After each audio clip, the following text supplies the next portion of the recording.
Hello, it's October 2023, and I'm going to start this video off by talking about an experiment called the Dartmouth experiment. It's also known as the scar experiment. And the experiment had to do with having a group of women and a makeup artist attached a scar to their face, and then just before they went, for example, to an interview, they removed the scar without telling the individual. The individual was told that the experiment was to see if people had treated them differently with a scar on their face. And the scar was very noticeable. Some reports even pretty horrendous. But what was interesting about this experiment is they went to the interviews. Now, these were all women who went to these interviews, came back and reported that they had the person doing the interviewing have a bias towards them because they had a scar, and making comments and looking at their face where the scar where they thought the scar was, and they all came back saying yes, they were treated with extreme prejudice. The irony being again that the scar was removed. They were shown the scar that was attached to them, put it on their face. They were shown in a mirror, and the mirror was taken away, the scar was removed, and they saw other people treating them differently because of the scar. Now, you can go break this down many different ways and come up with opinions, theories, and everything else, but the underlying theme with this is how someone might see themselves, for example, with a facial defect, and that influences their interpretation of others, what others say or do. And this ties in with this whole woke culture. There's a lot of ties to this. Now, I'm just going to segue for a moment. This does have some parallels with the studies made famous by Julia Shaw, implanting false memories. There is a connection that can be made, a solid one, but that's not what this video is about. So going back to the experiment and relating this to the real world, we see, for example, in today's world, how so many people see themselves as a victim. And this even ties into, for example, recently I did a video mentioning the topic of what's called targeted individuals, or TIs. It's also called gang stalking, and how people in these situations, they see themselves as being targeted, and they perceive everything around them as being a target. Now, this experiment had female participants, and there are many explanations as to why women are more impacted with suggestion, for example. Could be anything from their monthly cycles, which every woman goes through to some degree, to just women thinking differently than men. Now, there's going to be people going, well, all men and women are the same. And that's another myth, perhaps another video. Anyway, plenty of videos from others talking about this. So women were used, and they found it was more, they had a 100% response saying that yes, women perceived people treating them different because of the scars. But there's also similar type of experiments that included men. What we've noticed, for example, across the board between the two only genders is the weak-minded people. Now, weak-minded could be lacking in strength and character, lacking in critical thinking skills, lacking in extensive knowledge base, most of all, not being able to separate their emotions when making conclusions or even decisions. So, in general, just in real brief, weak-minded people. Now, what we see in today's world is most of the human gene pool are weak-minded. And this ties in with, for example, the cycles of civilization and even the patterns within. Majority of the people are weak-minded. So every group, and I've said this before in many videos and posts and comments and everything else, this is the majority of the people. And no matter what the group is and what the topic is, whether it be a profession, a social group, employment, gatherings, whatever, all these groups across the board draw from the human gene pool. Now, if most of the people in the human gene pool in today's world are weak-minded, those percentages are going to reflect in any group. I'm getting to a point here. We see, for example, as a descriptor with mainstream people who want things to be imposed on them. For example, the things that have been going on all around the world the past several years. They protest for it. They want it. They want, for example, their rights taken away. They want, as a descriptive, tyranny, etc. We even seen this all the way back to 2001 with the big event that the whole world took note of. Remember that one?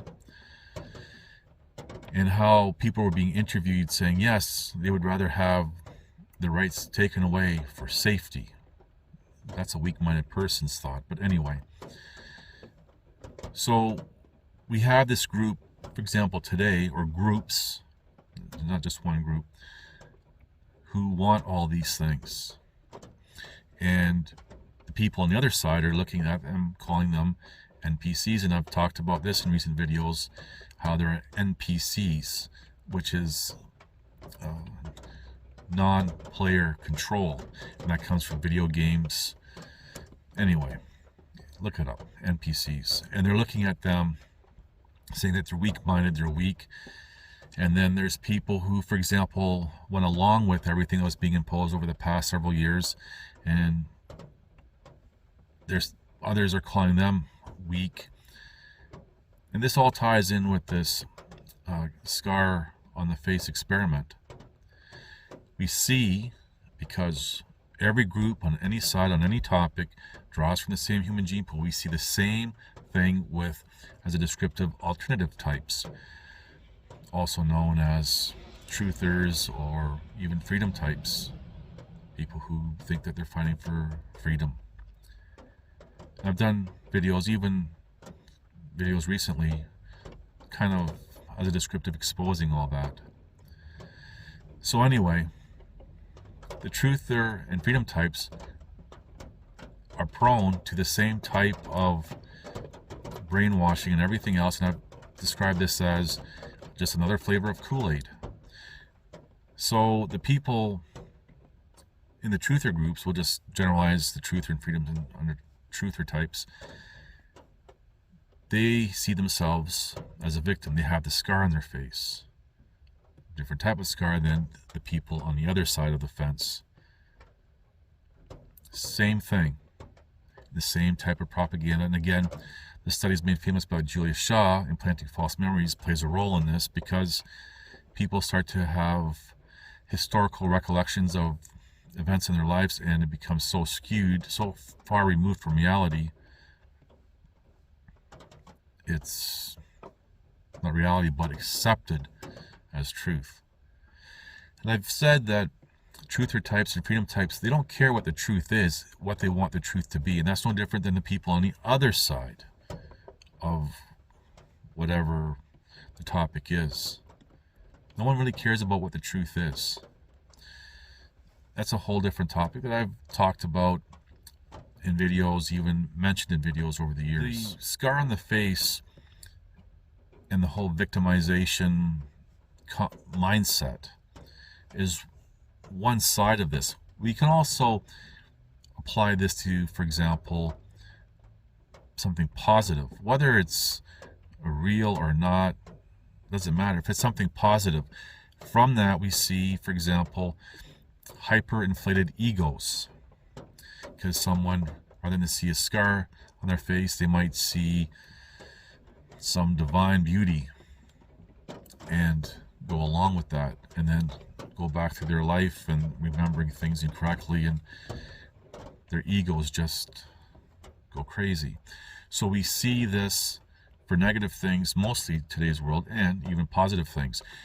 We can say the positive inflated egos would be as a descriptive, the online celebrity types for the alternative side, or the truther or freedom movements. People who are put on a pedestal, their egos are inflated, usually with untruths, but that's not the point. So what I'm really trying to get at here is that no matter what side of the fence you are on, you can even relate this to political sides. Now, that's a whole different topic. Left, right wing, all the same bird, all that stuff. Yeah, that's understood, or it should be. I'm just talking about the individuals within each group. And each group, say you have two primary groups, and then there's subgroups to that, and there's subgroups to that, and it's the human species is so fractured, so divided, because you might, for example, agree on pineapple on pizza. Somebody else will say no. All of a sudden now you have an enemy in the camp. You might be going along with one thing, but there's going to be something else that will have the divide. And that all ties into the whole concept of your enemy of your enemy is your friend type of thing. But anyway, I digress. Just keep in mind that no matter what the topic is, whatever side, people will see themselves with the scar on their face. And for example, when you look at the truther community, how they're looking at themselves being victimized by tyranny. And I'm not saying that tyranny and all this stuff doesn't exist. It's not happening. I'm not saying that at all. But what happens is it gets, or becomes, hyperinflated. And then they see everything through tainted eyes, including themselves, their efforts, everything else.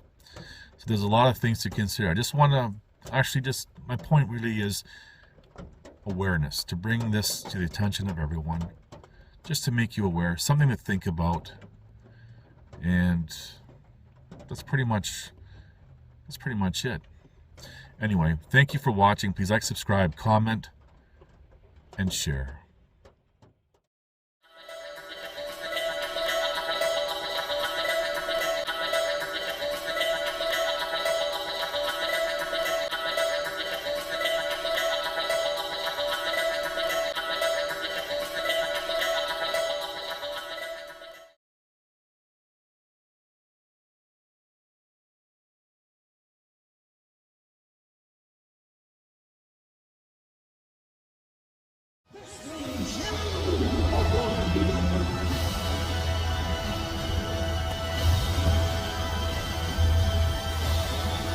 Listen to this and write it down if you can't remember it. You're never going to outgrow warfare. You simply must learn to fight. I hear people saying to me, oh, when is it going to get easier? When you die.